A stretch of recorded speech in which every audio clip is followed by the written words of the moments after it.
سارس بادشاہ۔ بہت دنوں پہلے کی بات ہے۔ ایک روز بغداد کے خلیفہ تیسرے پہر کے وقت دیوان پر مسند سے ٹیک لگائے آرام کر رہے تھے۔ دن بھر کے کام کاج نے انہیں تھکا ڈالا تھا۔ اس وقت وہ قہوے کی چسکیوں کے ساتھ ساتھ حقے کے کش لگا رہے تھے۔ ان کا وزیر عاشر روزانہ اسی وقت ان سے ملاقات کے لیے آتا تھا۔ آج جب وہ آیا تو اس کا چہرہ اترا ہوا تھا۔ خلیفہ نے حقے کی نیں الگ کرتے ہوئے پوچھا، کیا بات ہے عاشر، تم کس سوچ میں ڈوبے ہوئے ہو؟ وزیر نے دھیمے لہجے میں کہا، حضور مجھے پتہ نہ تھا کہ آپ چہرے سے میرے دل کا حال جان جائیں گے۔ بات کوئی خاص نہیں، محل کے باہر ایک سوداگر بہت خوبصورت چیزیں بیچ رہا تھا۔ میں ان میں سے ایک آدھ چیز خریدنا چاہتا تھا، لیکن اس وقت میری جیب خالی ہے۔ خلیفہ نے ایک خادم کو حکم دیا کہ باہر جا کر سوداگر کو بلا لائے۔ سوداگر چند لمحوں بعد اندر آیا۔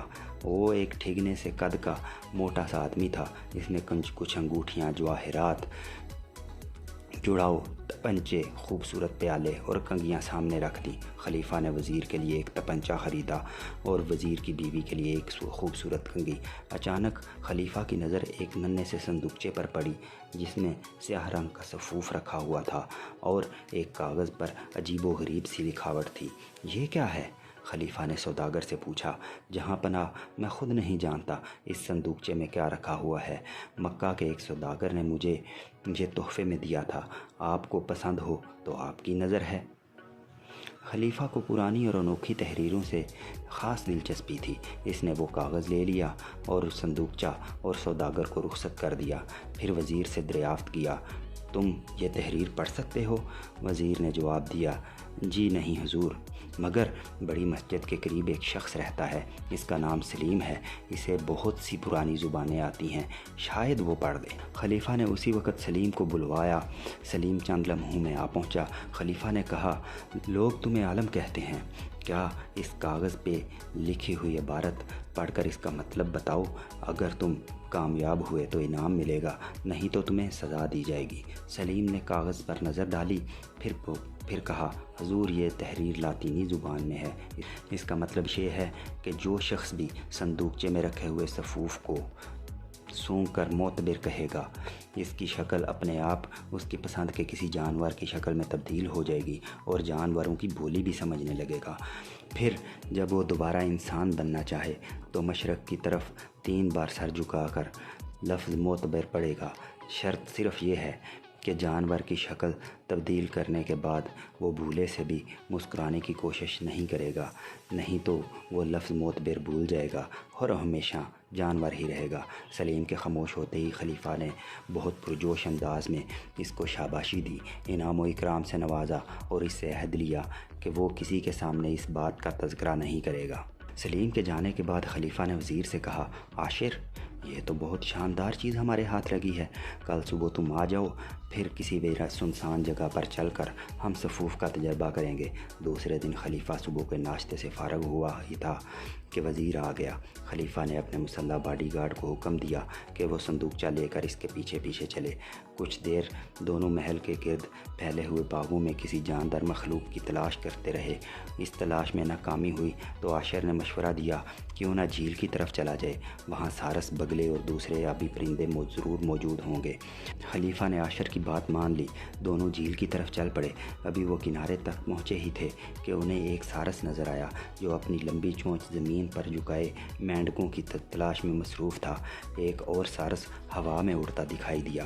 وزیر نے پرجوش انداز میں کہا، یہ دونوں سارس ابھی آپس میں باتیں کریں گے، کیوں نہ ہم خود کو سارس میں تبدیل کر لیں؟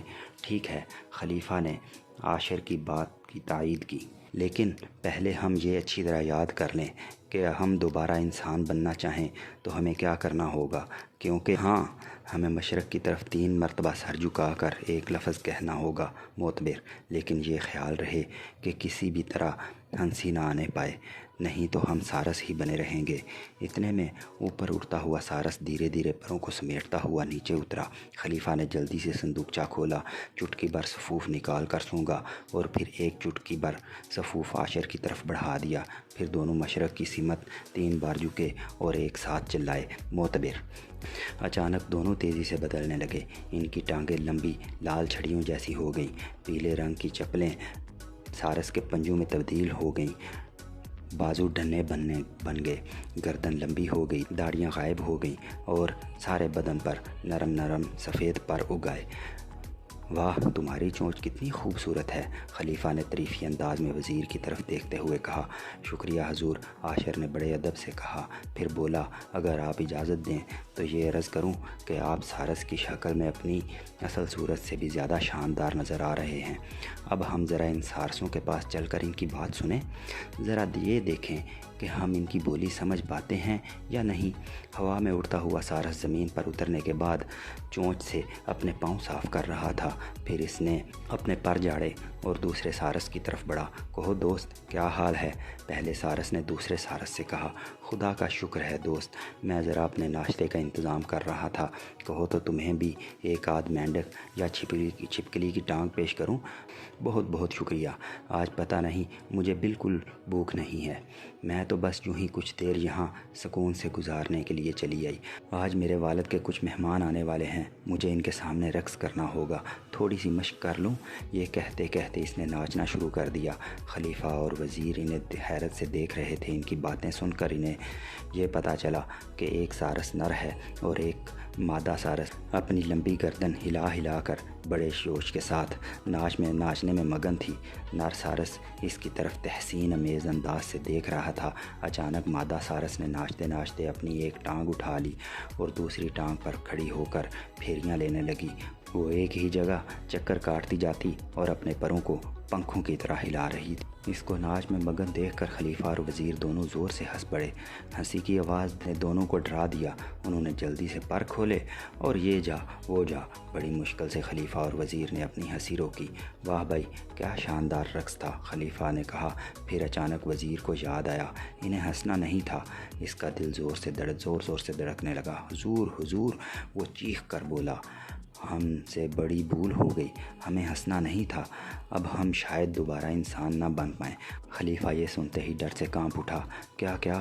اس نے بکھلائے ہوئے انداز میں کہا، ہمیں ہنسنا نہیں چاہیے تھا، ہمیں ہنسنا نہیں چاہیے تھا۔ اف، یہ کیا لفظ تھا؟ 3 بار مشرق کی طرف سر جھکا کر کچھ کہنا تھا نا، یاد کرو کیا لفظ تھا وہ؟ ماں ماں ماں۔